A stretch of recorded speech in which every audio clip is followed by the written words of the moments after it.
Namaste. A warm welcome to each and every one of you.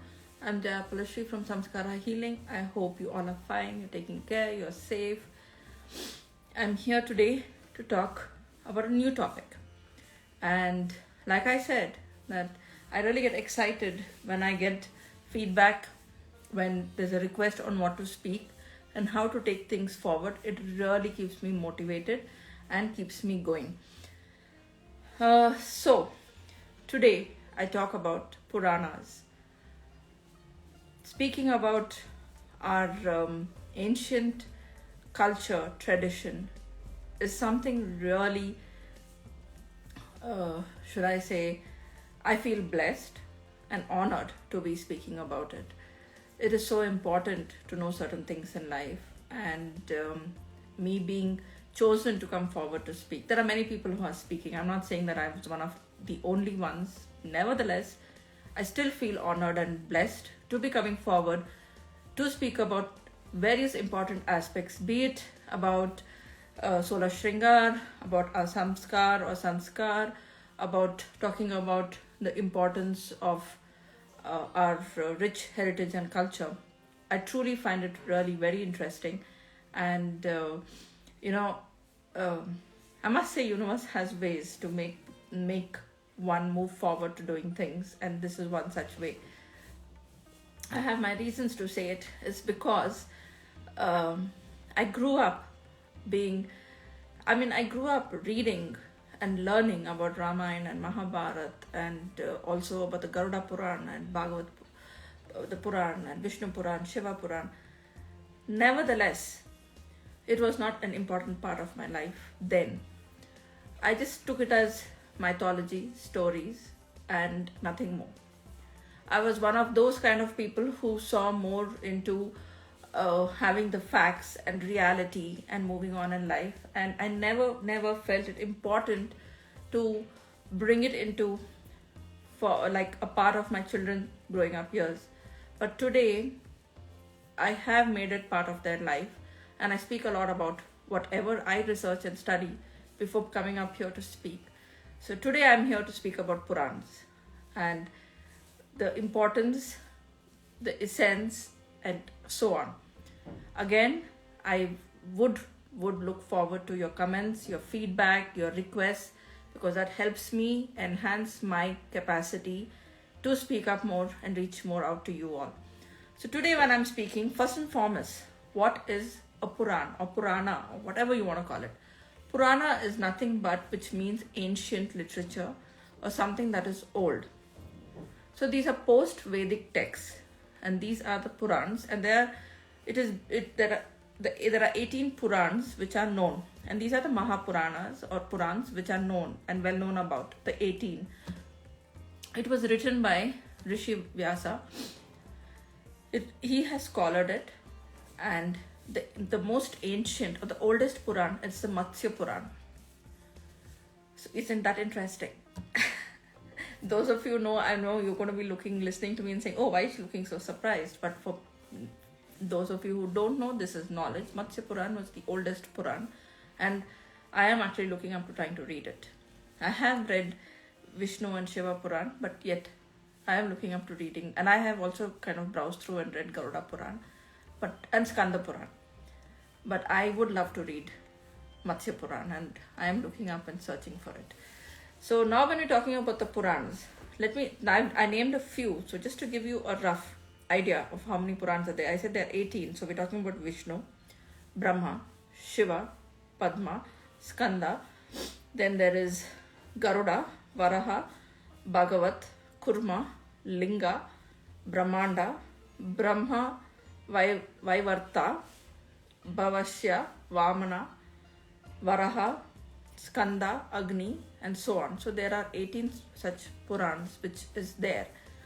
And like I said, Matsya is the oldest. Now, what is Purana and what does it consist of? And okay, now why have I come here and speaking, and what am I speaking and trying to convey to you all? Puranas are nothing but like the encyclopedias carrying ancient Vedic, post-Vedic texts and a lot of important aspects, be it to cosmology, to genealogy, theology, medicine, temples, grammar, philosophy, astronomy, then the genealogies of gods, goddesses, kings, heroes, sages, and demigods. So a lot of details are there in a Purana. And it has vivid descriptions of history, the creation of the universe, and also the destruction. It describes Hindu cosmology and geography.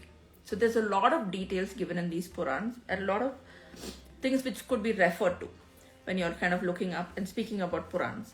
It also contains narratives of, like I said, the kings, demigods, heroes, sages, and also it speaks about Bhakti Yoga. So with all this kind of a thing, when we come to the fact, Purana has a wealth of information on yogic practices as well as different branches of spiritual practices. So we're talking about Bhakti Yoga and the yogi practices, which is also part of it. There is also something like the wealth of information pertaining to spiritual practices. So there are, like I spoke, that there are 18 Maha Puranas and there are 18 minor Puranas.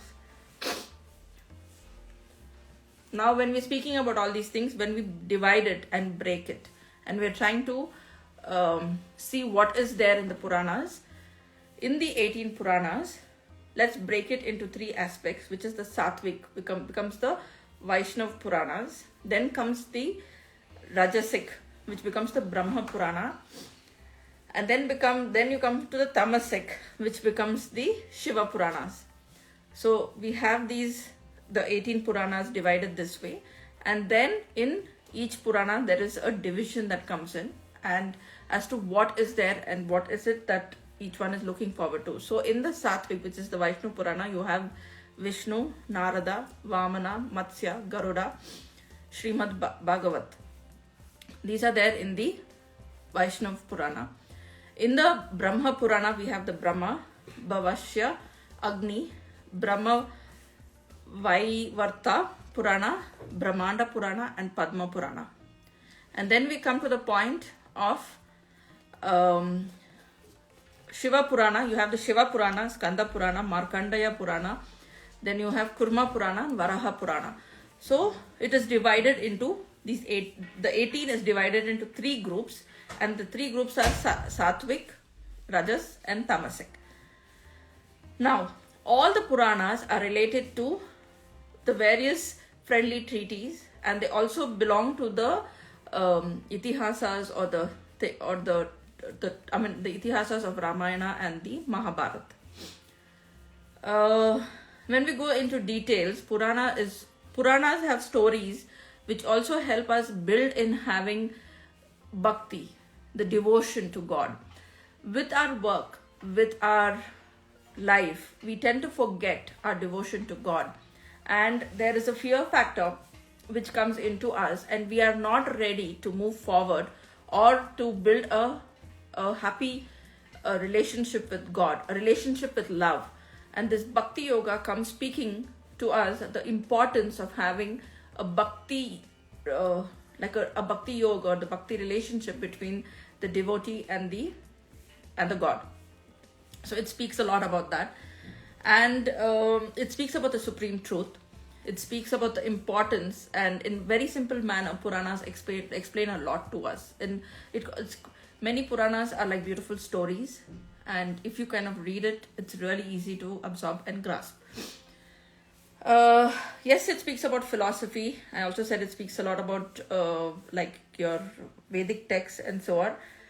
Bhagavat Purana speaks about the Bhakti Yoga, and also speaks about the entire life cycle of Lord Krishna, from his childhood to his existence on earth, to this entire journey. So that speaks about that, which is also enhancing the Bhakti Yoga. Then you have Vayu Purana speaking about importance about dhyana, which is meditation, of pratyahara, which is withdrawal of the senses, dharana, which is to have concentration, and of course dhyana, which is meditation. Then you have the Linga Purana, which is speaking about yama, which is discipline, speaking about niyama, which is virtue, and pranayama, which is the importance of breathing, the breathing techniques. So you have Linga Purana speaking about the thing, then you have Vayu Purana speaking about something. So like that, everything is divided and it's spoken about.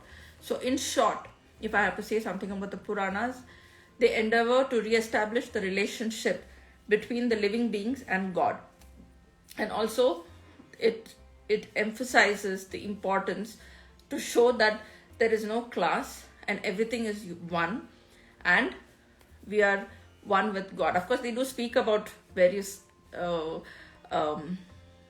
thresholds and various classes, but when I say no class, I don't mean that there's no breakage of your the Brahmana, Kshatriya or Vaishya or things like that, but I'm saying that they emphasize whatever you are in your own way, you need to have your relationship with God, and that's exactly what I'm trying to tell you and convey over here.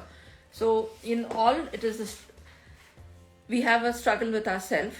We need to understand the purpose of what we are and who we are, and through the Puranas we could have a connect with God and also understand our journey in life and how we need to deal with certain things. So when we are sitting in complete darkness, when we have confusion, and sometimes we're not able to get answers and we're not able to go find the right guru to guide us, that is when Puranas come in hand and helps us move from the state of confusion or darkness to light, to understand the journey to God and what is it that we need to do.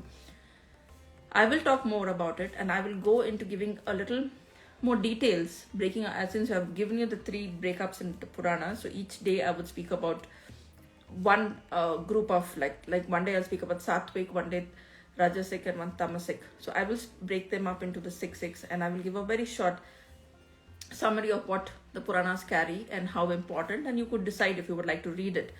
So overall, my take and what I look at Puranas is that it is my guiding scriptures which helps me go through my life. It helps me to be resilient. It shows me that no matter how difficult the path gets and how treacherous the path gets, you need to trust and believe that God is there and He is walking by your side and He is there showing you the way and how to move forward. So when you understand this and when you start moving ahead with these kind of thoughts in your mind, it becomes very easy for you to move ahead and do things.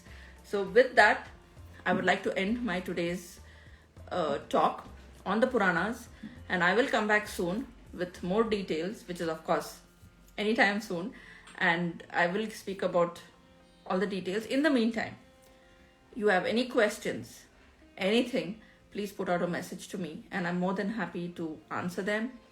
If you feel I've said something wrong, do correct me. I'm open for correction because there is so much. The knowledge, the culture, the texts, the scriptures is vast as ocean. And I'm just holding a teaspoon or a ladle and I'm trying to filter it out and I'm trying to give it out. I am open to learning. I am open to hearing reviews, feedback, and requests. So until the next time, I thank you. Stay safe, stay happy. COVID hasn't left us. So let's be careful. It is really, really important for you and your family. I send you all lots of blessings and light. Thank you so much. Have a wonderful day. And if you really like this, put out your comments to me. I would love to hear from you. Thank you. Namaste.